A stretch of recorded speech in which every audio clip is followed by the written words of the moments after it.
Je filme ceci parce qu'il faut que j'ai lu ces 5 livres d'ici le 31 décembre 2024. Et là, je sais qu'au moment où vous regardez cette vidéo, vous êtes déjà en 2025. Bonne année à vous, ok? Mais moi, avant de pouvoir célébrer, je dois, en ce 18 novembre 2024, m'assurer de terminer l'année en ayant lu ma pile à lire ultime pour la première fois. Parce que si vous avez pas suivi le truc, si vous êtes nouveau sur ma chaîne, bonjour. À chaque année, je revisionne toutes les vidéos de pile à lire que j'ai postées pendant l'année. Je me note les titres que j'ai pas lus, même si j'avais dit que j'allais lire. Et je me concocte la liste ultime des trucs que je dois lire, sinon je vais souffrir une conséquence. Et pour l'instant, comment vous dire que je n'ai jamais réussi? Je suis toujours passé très près de réussir, ok? Mais j'ai jamais réussi. Donc là, dans ce vlog, j'essaie. Sur les 8 livres que j'avais mis dans ma pile à lire, j'en ai déjà lu 3. Donc ce vlog, c'est l'histoire du reste de ma pile à lire. La première que je vais réussir dans ma vie. Si je ne réussis pas, vous allez me voir à la fin de cette vidéo piocher les 3 premiers livres que je lirai en 2025 dans le bocal des membres. Même si c'est pas la conséquence la plus dure que je me sois imposée jusqu'à présent, je pense notamment à la vidéo ici, j'ai quand même envie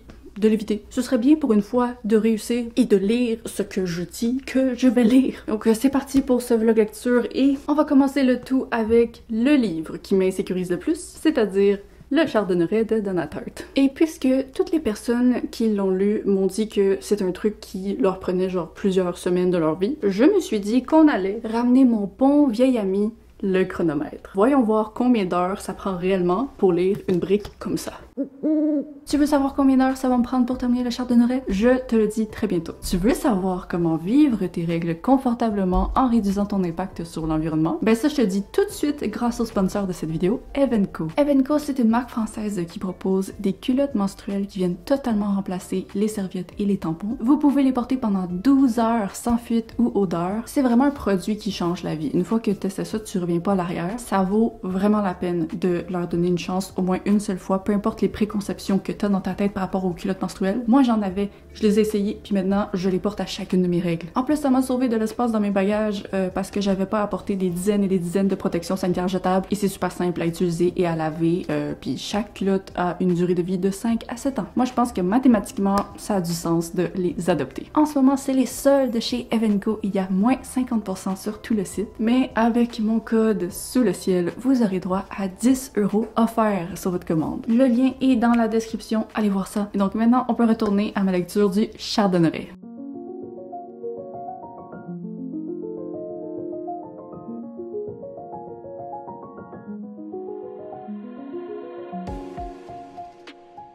Bon, on va être sur ce livre pendant un moment. Parce que là, on est le 23 novembre, je suis à la page 240. Et j'ai pas non plus énormément lu. Dans les 4 derniers jours, j'ai lu 2h19 du Chardonneret. Donc, si je continue à ce rythme, je devrais l'avoir terminé en 9 jours. On va essayer d'accélérer un petit peu. Une des raisons pour lesquelles cette vidéo va être un défi, parce que, si vous suivez ma chaîne depuis un moment, vous savez que je lis pas mal, toujours plus que 5 livres par mois. Donc, en soi, ma page ultime, présentement, ça a pas l'air d'être un si gros défi que ça, parce que 5 livres à lire, un peu plus d'un mois, genre, c'est faisable. Mais le truc, c'est que j'ai d'autres livres à lire pour d'autres trucs en même temps. Et aussi, le Chardonneret, c'est pas n'importe quel livre, ok? Pour l'instant, je dirais que j'aime bien. J'ai pas du tout l'impression que je vais faire partie des personnes qui trouvent le roman genre interminable de façon désagréable. C'est sûr que je comprends totalement leur point de vue parce qu'en soi, il y a pas un récit fort là-dedans, mais ce qui est fort, c'est la douceur, l'ambiance, les personnages. En bref, cette histoire, j'ai eu un petit peu peur au début parce que j'étais comme, est-ce que j'ai dit le mauvais résumé pendant des années? Moi, j'ai toujours décrit ce livre comme étant l'histoire d'un garçon de 13 ans qui devient orphelin suite à une explosion, un incendie ou quelque chose de tragique et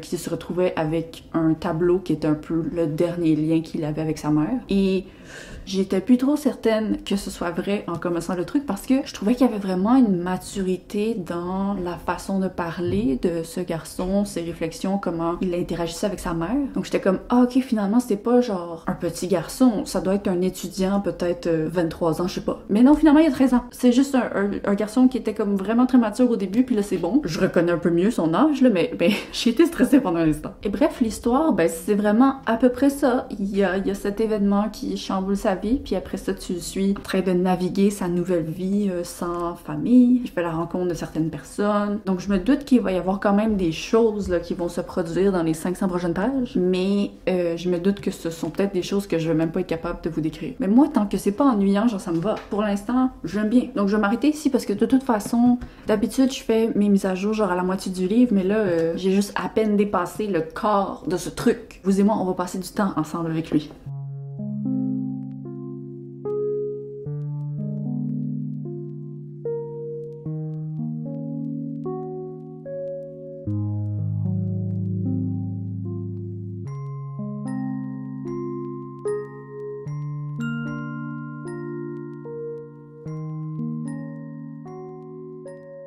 Ok, j'ai dépassé la première moitié. Je suis rendue plus précisément à la page 460. Et là, j'avais calculé que pour terminer ce truc avant la fin de novembre, il me faudrait lire environ 87 pages par jour. Là, on est le 27 novembre. J'ai comme tenu à chaque jour, mais là, on est 19h41 puis j'ai pas encore commencé mes pages de la journée. Faut que je m'active un petit peu à ce niveau-là, mais d'abord, je voulais vous parler de comment ça se passe. Je comprends totalement pourquoi des gens liraient ce truc et comme s'ennuieraient de A à Z.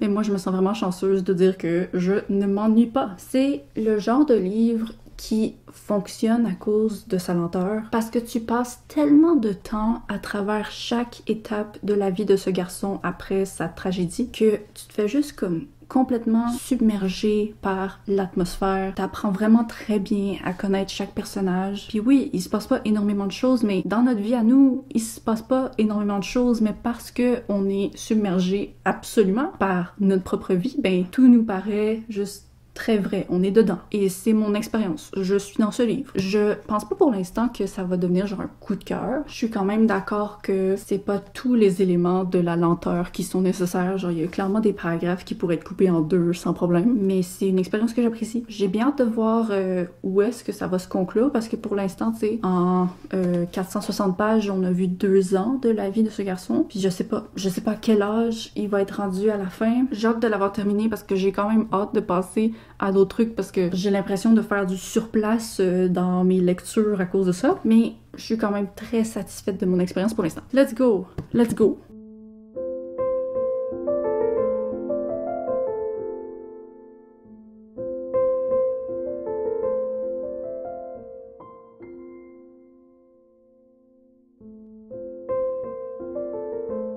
Bonjour. On est le samedi 30 novembre, il est 15h36. Je suis encore en pyjama parce que hier, comme vous l'avez très rapidement vu, je suis allée au Salon du Livre de Montréal. Ça s'est bien passé, mais je suis supposée y retourner dans genre 1 heure et je suis pas certaine. Je me suis un peu trop poussée physiquement hier, là. Même si j'ai dormi 12 heures, je souffre encore les conséquences physiques de l'effort qui a été mis hier. Donc là, je me suis dit, il me reste 109 pages avant de terminer le Char d'Honoré. Puis j'aimerais ça terminer aujourd'hui parce que c'est le dernier jour du mois de novembre, puis j'aimerais qu'il fasse partie de mes stats de novembre. Mais c'est ça. Je vais le lire, puis je vais m'asseoir ici, puis faire semblant que je m'en vais nulle part. Puis après ça, ben je vais voir si je me sens assez bien pour peut-être aller au salon, encore une fois.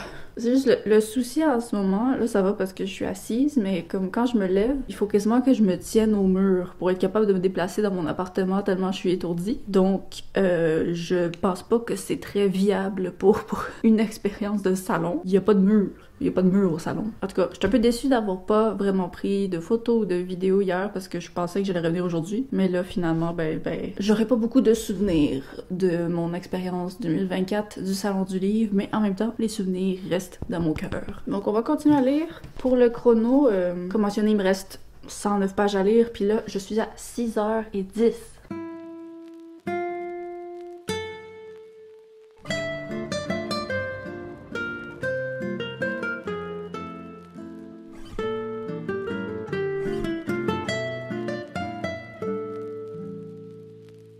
Bon, ben, miraculeusement, j'ai réussi à sortir de nouveau. Je suis pas restée très longtemps au salon, mais j'ai eu un beau repas avec la petite famille Booktube Québec. Et donc là, il est 23h39. Et l'objectif, c'est de terminer tout ceci avant d'aller dormir.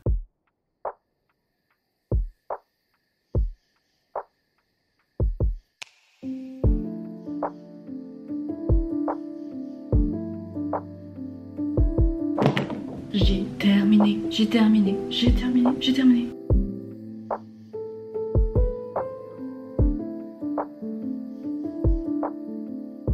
Bonne nuit. Je peux enfin dire que j'ai lu Le Chardonneret. J'ai lu le plus vieux livre de ma page, j'ai lu le plus gros livre de ma page, et j'ai aimé.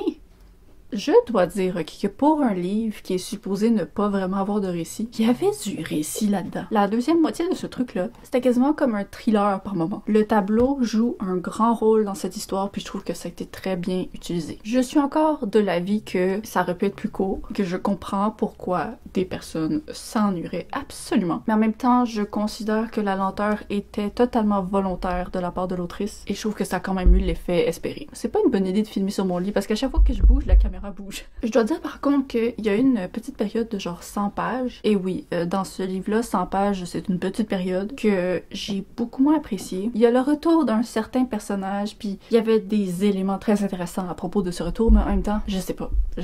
Moi, j'étais prête à le laisser dans le passé. Mais ouais, je suis pas prête d'oublier ce truc. Je parlais à Cynthia au Salon du Livre, je vous mets son compte Instagram ici, puis elle disait que c'était un livre pour lequel elle avait toujours pas à ce jour oublié comme les scènes. Elle pouvait encore les visualiser. Puis je suis certaine que ça va avoir le même effet sur moi. Mais c'est parce que ce livre-là, c'est comme j'ai dit, c'est une expérience de vie, là. Tu vis ce livre. Donc t'oublies pas, genre, ta propre vie. En tout cas, je dois dire que je suis un peu déçue de la fin par contre. Je trouve que pour quelque chose qui a demandé autant de temps, d'efforts, d'investissement, la fin...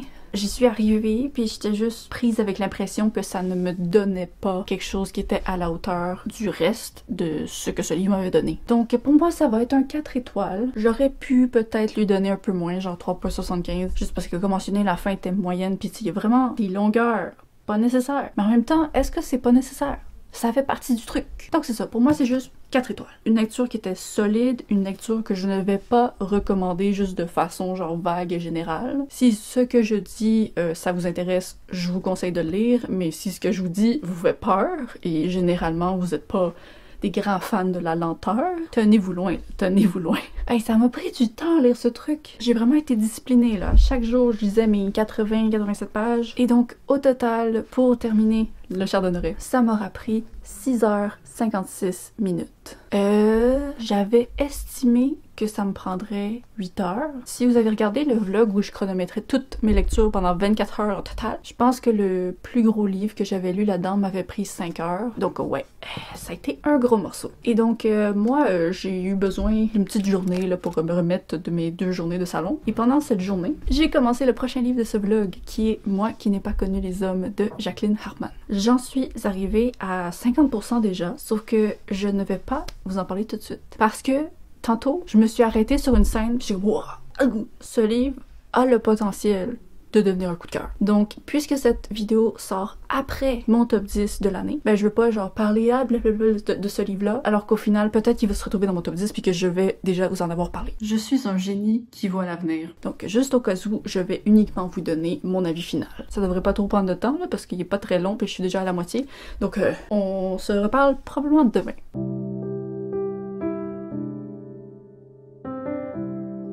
C'est parce que c'était un des meilleurs livres que j'ai lu en 2024. Normalement, si vous avez regardé mon top 10 de fin d'année, vous devrez déjà savoir que ça se terminait en coup de cœur, mais genre moi je savais pas. Ok, oh mon dieu. Là, je réfléchis à ce que je devrais faire parce que, en général, j'évite le plus possible de répéter les avis sur ma chaîne parce que moi, personnellement, en tant qu'abonné, j'aime pas trop suivre des gens qui parlent constamment des mêmes livres parce que j'ai l'impression que ça me punit moi en tant que spectatrice fidèle qui regarde tout. C'est comme, ok, parce que tu regardes tout, ben tu vas tout le temps regarder la même chose. Je tiens à préciser que je comprends pourquoi, ok, il faut répéter parce que c'est vraiment pas évident d'avoir lu suffisamment de livres pour poster du contenu souvent. Donc c'est pas genre un jugement des personnes qui font ça parce que je comprends la nécessité, c'est juste que moi, ben, je suis pas à l'aise de faire ça, tout simplement. C'est pas le sujet de la vidéo. Mais donc, je veux pas répéter la vie, mais en même temps, j'ai l'impression qu'il y a des choses que j'ai à dire que je vais pas nécessairement inclure dans ma vidéo de top 10. Donc, je vous mets les chapitres, ok? Si vous avez pas envie de réentendre parler de moi qui n'ai pas connu les hommes, ben, skippez, il va y avoir un prochain livre très bientôt. Donc, très rapidement pour le résumer, si vous avez pas regardé mon top 10, puis je sais pas pourquoi vous feriez pas ça parce que je suis sûre que c'est une très bonne vidéo. Ce livre, c'est une sorte de science-fiction, voire dystopie, qui est très subtil dans ces éléments. Puis dans le fond, c'est juste tu suis 40 femmes qui sont enfermées dans une pièce souterraine sans fenêtre et il y a des gardes et elles savent pas pourquoi elles ont été amenées là. Ça fait des années qu'elles y sont et elles avaient aucun lien entre elles venaient pas des mêmes pays, blablabla. Je pensais que ça allait aller dans une direction féministe un peu à la Servante écarlate et oui, c'est sûr qu'il y a ces aspects-là, mais ultimement, je pense pas que c'est la bonne façon de décrire ce truc. Parce que ça va vraiment au-delà de son message, puis ça se concentre vraiment plus sur l'étrangeté, le mystère, la survie. Il y a quelque chose de vraiment énorme qui va se produire dans le roman, puis je veux pas dire c'est quoi. Je suis certaine qu'il y a des résumés qui doivent le mentionner, mais moi je préfère genre lancez-vous là-dedans en sachant rien. Et bref, j'étais pas convaincue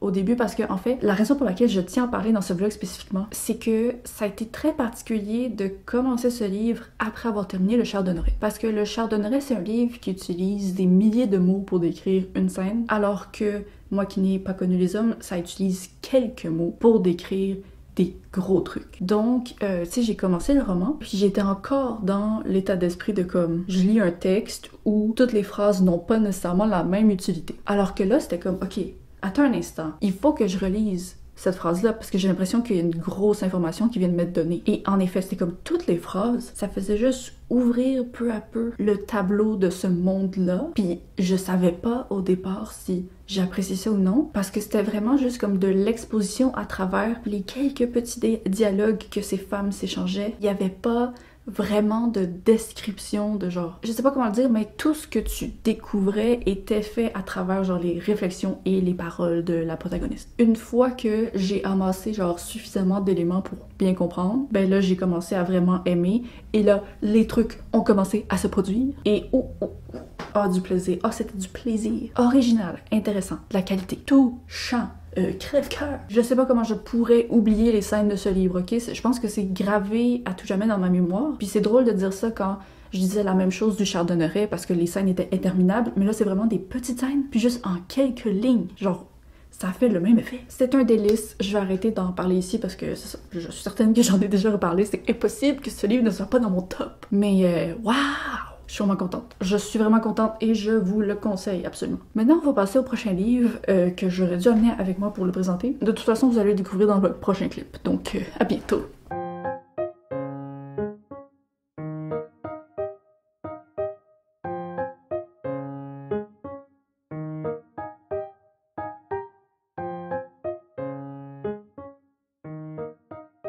Bon, bienvenue dans le vlog où Mamaki lit des livres au complet avant de vous en parler. Donc, le prochain livre du vlog que je ne vous avais jamais présenté, c'était The Stranger de Harlan Coben. C'est un thriller qui parle d'un homme qui est dans un bar et qui se fait approcher par un inconnu qui va lui murmurer à l'oreille un secret qui va complètement chambouler sa vie de famille. Pour être un peu plus spécifique, le secret en question était directement en lien avec quelque chose que sa femme avait fait. Et donc, suite à la confrontation du protagoniste avec sa femme, ben celle-ci disparaît et le reste du livre, ben c'est lui qui essaie de la retrouver puis de comprendre qu'est-ce qui s'est passé. C'est qui cet étranger-là? Pourquoi sa femme a réagi comme ça quand il l'a confronté? C'est un livre que j'ai lu très rapidement, ça se lisait super bien. Je suis désolée, avec le soleil, vous voyez vraiment rien. C'est un peu la raison pour laquelle j'ai pas fait de mise à jour parce que j'ai lu la première moitié. Puis cette journée-là, j'étais comme vraiment trop paresseuse pour filmer. Mais après ça, j'étais juste comme, ben là, j'ai envie de continuer à lire là. Donc voilà, je me suis juste dit, je vais le complet. Là, si vous avez rien compris, j'ai dit, je vais le lire au complet. J'ai du mal à articuler parfois. Je sais pas si vous avez remarqué. Mais donc, je dirais que j'ai quand même beaucoup apprécié la première moitié. Je lui donnais genre 4 étoiles. Mais dans la deuxième moitié, là, c'est toujours ça qui arrive, on dirait avec les thrillers ou les romans policiers. L'accroche est intéressante, mais ensuite, le chemin de genre, ok, on a suffisamment d'éléments pour voir un peu où est-ce que ça s'en va, puis là, c'est juste comment ça va se débouler. Ben, mon intérêt est perdu, là. C'était pas ennuyant, mais j'étais juste comme, ok. Le mystère que j'appréciais au début, pour moi, est vraiment moins là. Puis je pense que c'est en partie parce que on finit par avoir assez rapidement la perspective de l'étranger. J'ai trouvé que c'était un choix qui ajoutait pas grand-chose de positif au niveau de la tension. J'aurais aimé ça que ça reste plus dans l'ombre puis que tu comprennes vraiment moins rapidement de quoi il s'agit en fait. En plus, j'ai comme moyennement aimé la fin, donc je pensais que ça allait être un thriller que j'allais recommander parce que ça se lit bien puis ça se tient. Et c'est pas que ça se tient pas, mais c'est ça. Je lui donne comme un généreux 3.5 étoiles. Ça a rempli son rôle de divertissement, c'est ça le plus important au final, mais je sais pas à quel point je le recommanderais. Je pense que ça pourrait plaire à des personnes qui seront peut-être pas déçues par les éléments qui m'ont déçu, parce que autrement, ça se lit. L'accroche est vraiment intéressante, puis pour cette raison, je pense que je vais regarder l'adaptation Netflix, parce qu'on m'a dit que le récit était vraiment très différent. C'est genre le même principe de départ, mais le récit est différent. Puis c'est ça dont j'aurais eu besoin dans ce livre, donc espérons que la série me plaise plus. Bref, nous sommes... Je sais pas c'est quoi la date, j'ai pas de... Le 8 décembre. Donc il reste 2 livres à lire. Le prochain, ce sera L'héritier trahi de Holly Black. J'ai très hâte déjà de dénuder parce qu'il est beaucoup plus beau en dessous. Ah, là ça va. Donc pour l'instant, on est toujours très bon pour tenir le défi, j'ai certainement de l'avance, mais en même temps, comme je le dis, il faut que je lise d'autres trucs, il faut que je lise d'autres livres pour d'autres trucs. Donc on va continuer. Celui-là, il est quand même écrit gros, mais il fait 500 pages, donc ça ne devrait pas être instantané. Et là, c'est chaotique, là. Le soleil, tout est chaotique. Bye bye.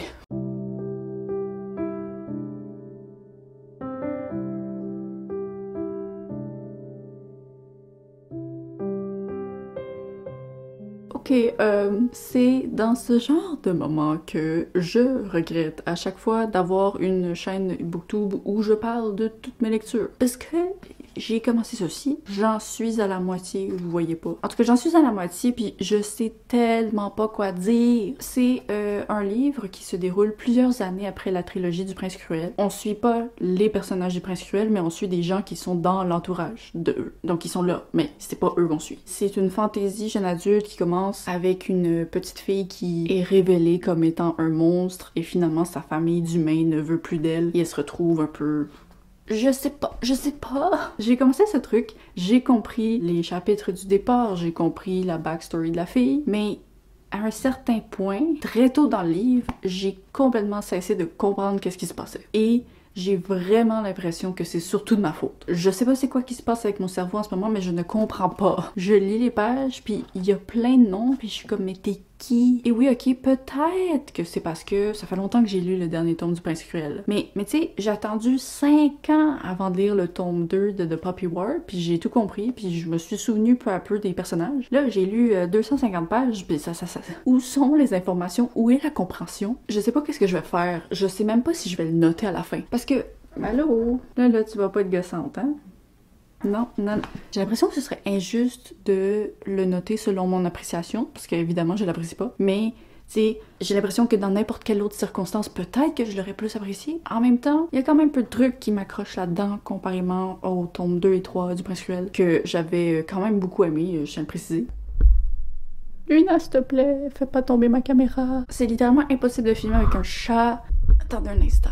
Donc je vais le terminer, puis je vais espérer que d'ici la fin, je commence à saisir un petit peu plus qu'est-ce qui se produit. Mais je pense que c'est un peu trop tard, genre rendu là. Faudrait quasiment que je le relise depuis le début, mais j'ai pas envie parce que j'ai pas trouvé ça intéressant. En tout cas, c'est vraiment une expérience particulière. C'est très rare que ça m'arrive avec des livres. Surtout un livre comme celui-ci où, tu sais, c'est pas compliqué, là. Regardez la taille du texte et les marges. Ça se lit très facilement, pourtant ça ne rentre pas dans mon cerveau facilement. À bientôt. Ok, je l'ai terminé, je veux même pas en parler. J'ai rien à dire. Je sais pas qu'est-ce qui s'est passé, ok? Il y a vraiment eu un souci avec mon cerveau. J'ai réussi à comprendre un peu mieux ce qui se passait dans la deuxième moitié du roman, mais rendu là, je m'en foutais parce que j'avais trop passé de temps à suivre ces personnages sans avoir l'impression de les connaître, sans avoir l'impression de m'y intéresser. J'ai vraiment l'impression qu'il faudrait comme que j'efface mon cerveau complet, puis que je redonne une chance à ce livre dans des circonstances différentes. Mais en même temps, je sais même pas ce serait quoi les circonstances qu'il faudrait parce que je comprends pas qu'est-ce qui s'est passé. Je comprends pas comment j'ai pu lire ce truc de 500 pages en étant détachée pendant tout le long, mais comme intensité maximale de détachement. Donc c'est pas un livre que je vais comme ne pas vous recommander ou vous recommander. J'ai plusieurs personnes autour de moi qui l'avaient beaucoup aimé, puis je peux pas dire que je comprends pourquoi, mais je peux pas dire que je comprends pas pourquoi. C'est tellement bizarre, je sais pas c'est quand la dernière fois de ma vie que j'ai eu une expérience comme ça. Honnêtement, je vais même pas vous donner la note. Genre, il y a une note que je mets dans ma tête, que je vais mettre dans mon fichier, mais ça sert à rien de vous la dire parce que je pense pas du tout que mon expérience de lecture est représentative du livre. Mais c'est l'expérience que j'ai eue, puis je peux pas revenir en arrière puis l'effacer. Donc je continuerai pas la série, dommage d'avoir payé 40$, même je pense que c'était plus, je pense que c'était 44$ pour ce merveilleux livre auquel je ne repenserai plus jamais de ma vie. Bye bye! Donc là, Avec l'héritier trahi, là, j'ai lu lentement, donc on est rendu le 23 décembre. Heureusement, il ne reste qu'un seul livre, que j'ai commencé d'ailleurs ce matin, ça va bien. On se référera de Lisa Jewell. C'est un petit thriller, j'ai lu 100 pages déjà. Ça parle d'une femme qui rencontre sur la plage devant chez elle un homme qui est comme là, sous la pluie, sans manteau. Quand elle lui parle, il a l'air perdu, il sait pas c'est quoi son nom. Elle va décider de l'héberger chez elle pendant que, il tente de retrouver la mémoire. Et en parallèle, on voit une femme qui informe la police de la disparition de son mari. Donc, je sais pas si c'est réellement le même homme, mais pour l'instant, les pistes semblent pointer que oui. Ok, je me suis demandé pendant un instant si ça comptait comme un spoiler, mais c'est dans le résumé. J'ai rien révélé. Donc, je continue ma lecture. Pour l'instant, j'ai pas vraiment de sentiment particulier, mais pas parce que je suis complètement genre détachée, juste parce que j'attends encore d'avoir plus d'informations pour déterminer si c'est quelque chose que j'apprécie vraiment ou pas.